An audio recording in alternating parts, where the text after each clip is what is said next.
Olá, seja muito bem-vindo ao podcast Edrei Lael Apologética.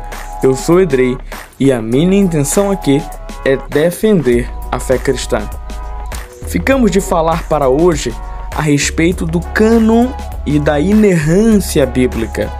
Já vimos que cânon significa padrão, regra, e no caso das Escrituras, entram no cânon bíblico os livros sagrados e, portanto, inspirados por Deus.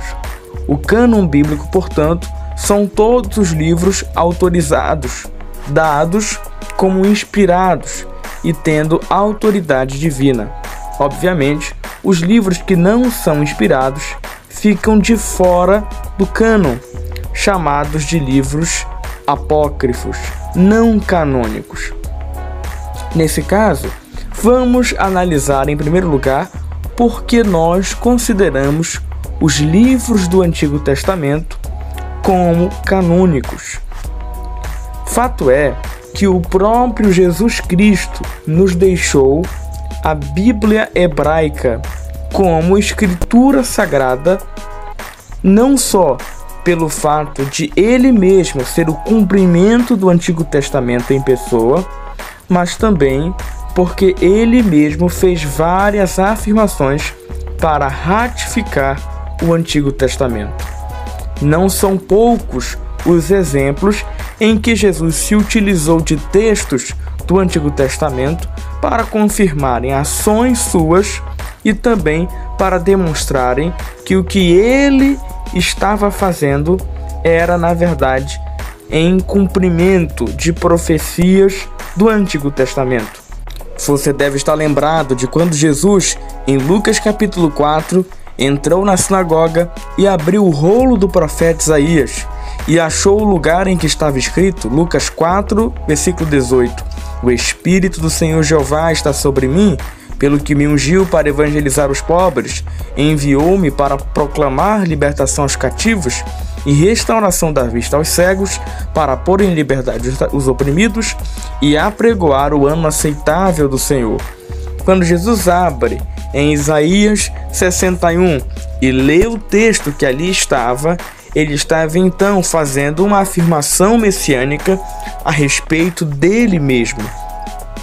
Em Mateus o capítulo 5 e versículo 17, no famoso Sermão da Montanha, Jesus faz questão de indicar que o texto da lei e dos profetas eram autoritativos e ele veio não para revogá-los, mas para cumpri-los. Não penseis que vim revogar a lei ou os profetas. Não vim para revogar, vim para cumprir, porque em verdade vos digo, até que o céu e a terra passem, nenhum i ou um tio jamais passará da lei até que tudo se cumpra. Portanto, Jesus está aqui ratificando a lei e os profetas, o que nós chamamos de Antigo Testamento. E sabemos que o que a Bíblia protestante hoje chama de Antigo Testamento era a Bíblia hebraica, o texto massorético que Jesus utilizava no século I e tinha, assim como os outros judeus, aquilo como escrituras sagradas. Quando Jesus ressuscita dentre os mortos, ele mais uma vez confirma o Antigo Testamento enquanto escritura sagrada, como por exemplo em Lucas, no capítulo 24, em que Jesus se aproxima dos discípulos que iam para Emaús, reclamando do fato de que Jesus ainda estava morto e eles achavam que aquele era o Cristo que restauraria o reino a Israel. E então Jesus se aproxima deles em Lucas 24, 25 e diz: Honestos e tardos de coração, para crer tudo o que os profetas disseram. Porventura não convinha que o Cristo padecesse e entrasse na sua glória? 27. E começando por Moisés, discorrendo por todos os profetas, expunha-lhes o que a seu respeito constava em todas as Escrituras. Mais tarde, Jesus aparece aos seus discípulos e diz a eles: Lucas capítulo 24, versículo 44. São estas as palavras que eu vos falei, estando ainda convosco. Importava se cumprisse tudo o que de mim está escrito na lei de Moisés, nos profetas e nos salmos.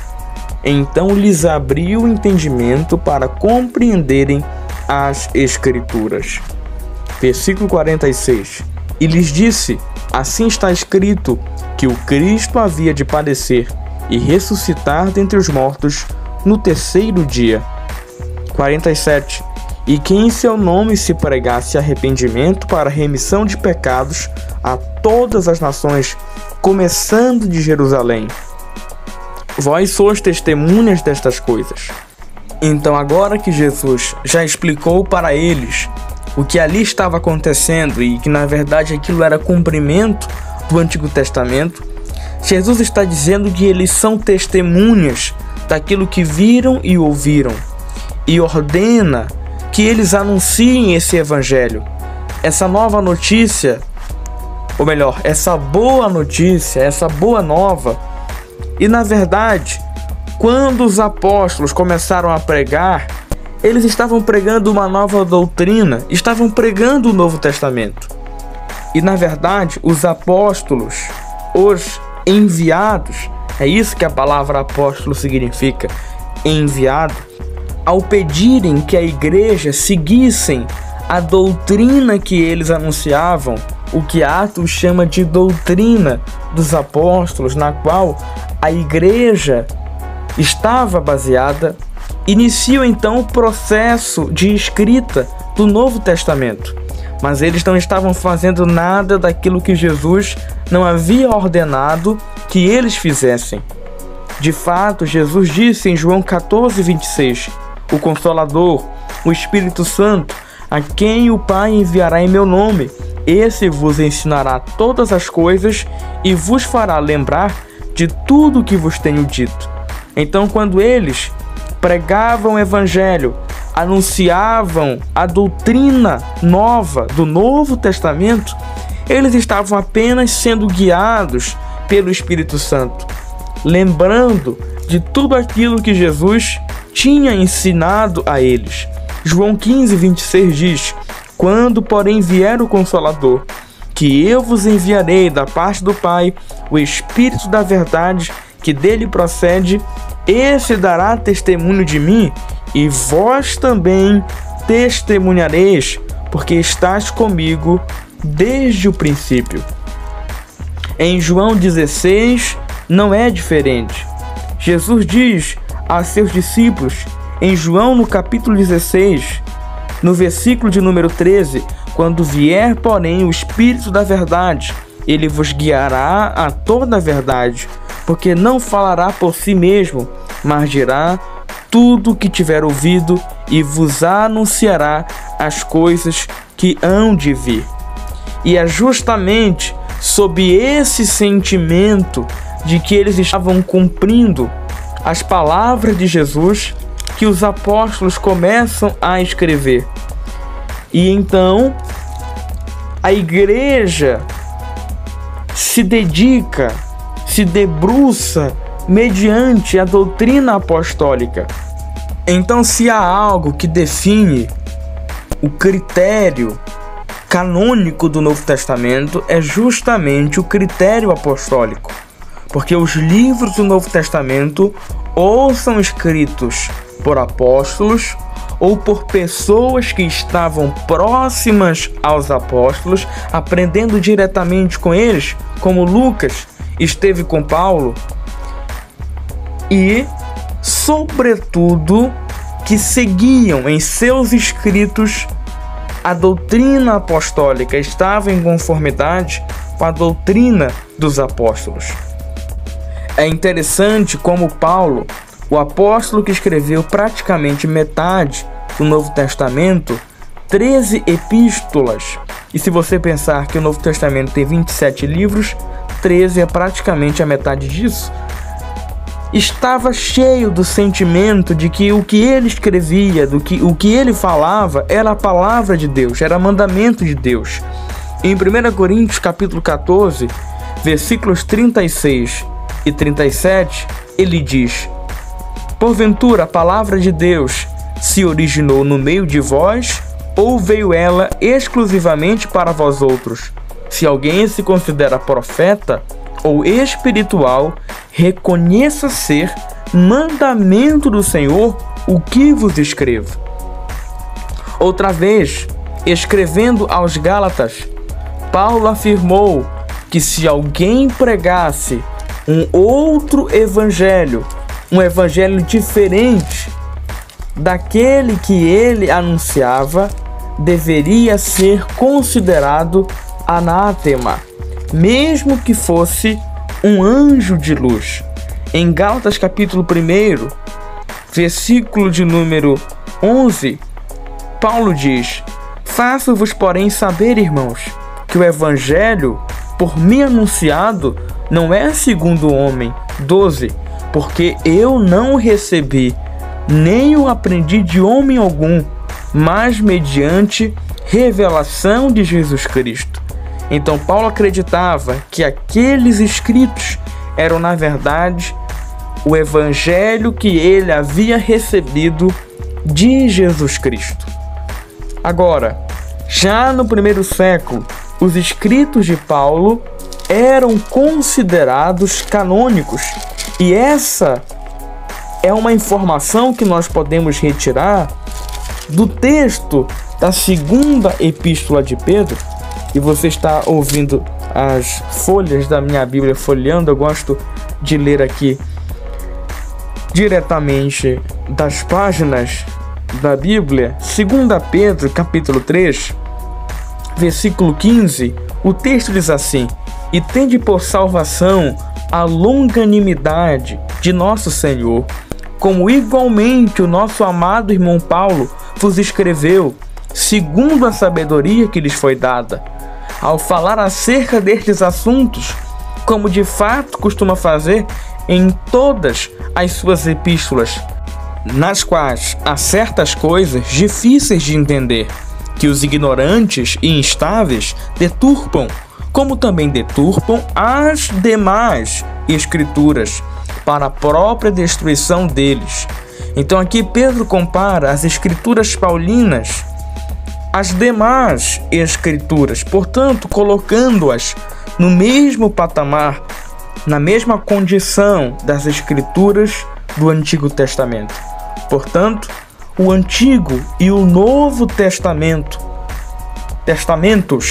ambos são baseados nas palavras de Jesus, tanto no sentido de que Jesus Cristo era a confirmação do Antigo Testamento, bem como no fato de que o Novo Testamento foi escrito sob as ordens que Jesus deu aos seus apóstolos. Até agora vimos que se a Bíblia é divinamente inspirada, então ela é a palavra de Deus. E que se na Bíblia só há livros inspirados por Deus, logo há um cânon bíblico. Hoje vamos ver que se a Bíblia é a palavra de Deus e Deus não erra, uma vez que por definição é moralmente perfeito e inteiramente verdadeiro, então a Bíblia é inerrante.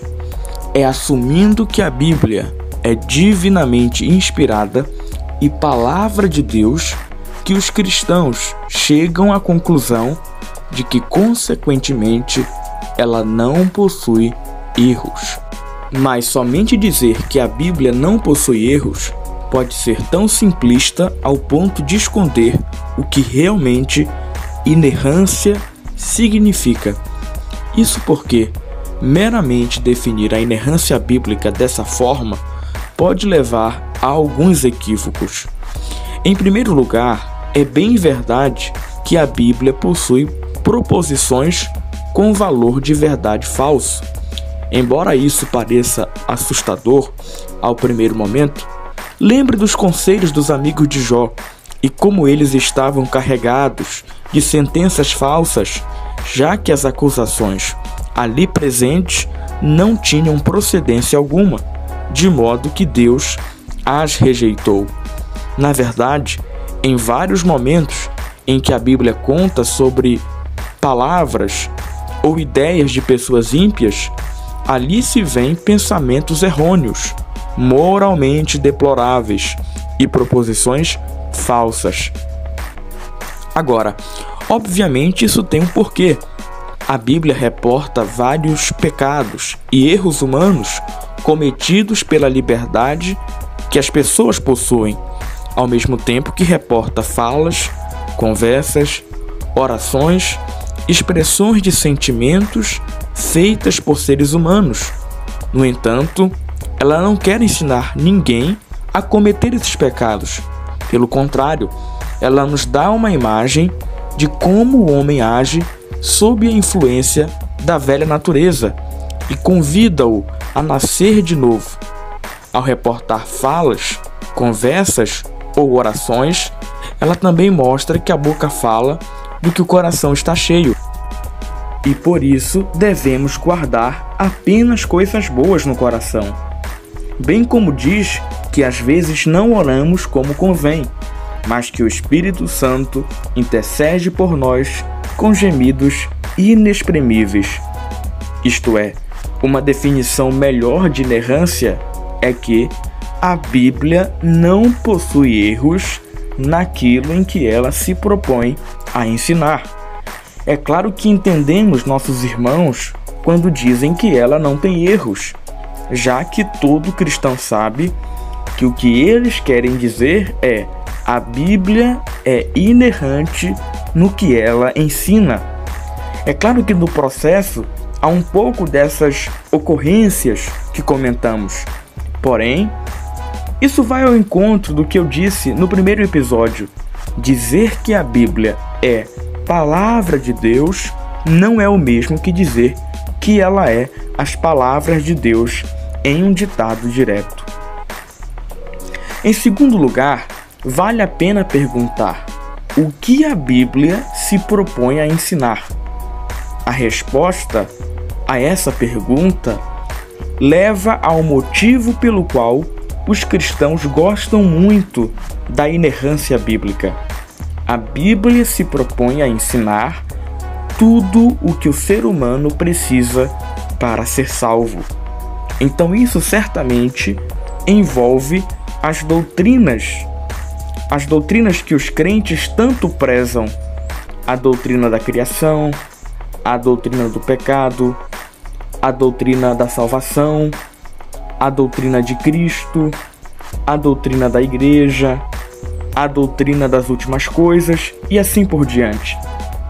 Dizer que a Bíblia não contém erros no que ela se propõe a ensinar é dizer que as doutrinas cristãs são amplamente coerentes, inteiramente verdadeiras e confiáveis. Enquanto fonte da doutrina cristã, a Bíblia é inerrante e ninguém espera menos do que isso se a fé cristã é verdadeira. Até agora, nenhum crítico do cristianismo conseguiu pôr em xeque nenhuma doutrina cristã e tampouco foi capaz de identificar um erro que comprometesse alguma nas Sagradas Escrituras. Ninguém quer dizer com isso que não existam questões que algum cristão tenha em disputa na Bíblia com um cético. É claro que muitas vezes os descrentes na Bíblia distorcem os textos difíceis, como diz a segunda epístola de Pedro, ignoram as regras da hermenêutica bíblica ou simplesmente não possuem conhecimento adequado. Mas essas disputas não são provas de que a Bíblia possui erros. Em terceiro lugar, preciso dizer que aqueles que alegam que a Bíblia não é inerrante, geralmente, número 1, não estão a par do real conceito de inerrância bíblica e fazem julgamentos errados acerca do texto sagrado. Já vi ateus dizendo, por exemplo, que quando presos em casas penais leem a Bíblia, eles devem se achar verdadeiros santos, uma vez que ela reporta estupros, incestos e homicídios. E ainda ironizam: isso porque é sagrada. Bem, comentamos sobre isso ainda há pouco. A Bíblia mostra como o homem é agindo em sua velha natureza. Era de se esperar que pecadores fizessem coisas como essas. Agora, a verdade é que a pregação do Evangelho nas casas penais tem sido tremendamente eficaz para transformar a vida dos ouvintes. Isso porque a Bíblia não é só inerrante quando ensina sobre o novo nascimento. Ela é poderosa também. Número 2. Fazem anacronismos, impondo a visão de mundo atual ao ponto de vista do autor. É quase certo que, se lermos a Bíblia sob a ótica pós-moderna, vamos achar que ela está errada em muitas. Mas uma regra básica para uma boa interpretação é que a intenção do leitor não pode ofuscar a intenção do autor. Nesse sentido, o autor bíblico é alguém que tem uma visão de tempo e espaço diferente da que se tem hoje, ao passo em que ele usa recursos literários do mundo antigo com os quais não estamos familiarizados. Vejamos a questão do tempo. Para o autor bíblico, imerso na cultura judaica, o tempo não é uma mera linha cronológica, onde os eventos se sucedem. Na verdade, ele cumpre finalidades, possui ciclos e indica o cumprimento de promessas. O já falecido professor de Oxford, James Barr, dá um bom exemplo de como isso acontece. Ele diz que do relato da criação até a entrada na Terra Prometida, o tempo bíblico foi de 50 jubileus, um número significativamente perfeito, já que o jubileu acontecia a cada 50 anos e implicava no perdão de dívidas e na libertação dos escravos. Portanto, há aqui 50 vezes 50. Obviamente, este é um tempo estilizado, metricamente delineado, que, caso seja comparado com o modo de contar história hoje, haverá uma não correspondência ao tempo corrido. O mesmo se pode falar da genealogia de Jesus em Mateus 1,17, quando de Abraão até Davi há 14 gerações, de Davi até o exílio na Babilônia, mais 14 gerações, e do exílio até Jesus, mais 14 gerações. Há aqui novamente uma passagem do tempo estilizada. Quanto ao espaço, sabemos que o autor bíblico está imerso em um universo de 3 andares. Ele está na terra, acima está o céu e embaixo está o abismo. Sendo assim, usar a cosmologia moderna para invalidar esse pensamento, o qual serviu de inspiração para Salmos, para o entendimento de como o homem se encaixava em sua pequenez diante de Deus, enquanto a atitude aqui não é a tentativa de ensinar cosmologia, isso é simplesmente anacrônico e tolo. A literatura de uma cosmogonia, por outro lado, é diferente da literatura escatológica, que é diferente da poesia, que é diferente da profecia, que é diferente da biografia antiga. Agora, todos esses fenômenos estão acontecendo enquanto verdades espirituais estão sendo ensinadas nas Escrituras. Lê a Bíblia sob o ponto de vista da ciência moderna para desconsiderar a intenção do autor e as doutrinas que ela ensina é uma atitude desesperadamente anacrônica, ignorante e simplória. Número 3. Os críticos alegam incoerências internas na Bíblia porque não compreendem a doutrina cristã como um todo e preferem vê-la em parte ou de forma superficial. A progressiva revelação que acontece na passagem do Antigo para o Novo Testamento, a etimologia das palavras e a concordância na teologia sistemática só são alguns dos fatos que não podem ser esquecidos na análise das Escrituras. Pretendo continuar falando sobre essas questões com vocês logo. Por hoje, ficamos por aqui. Obrigado pela companhia.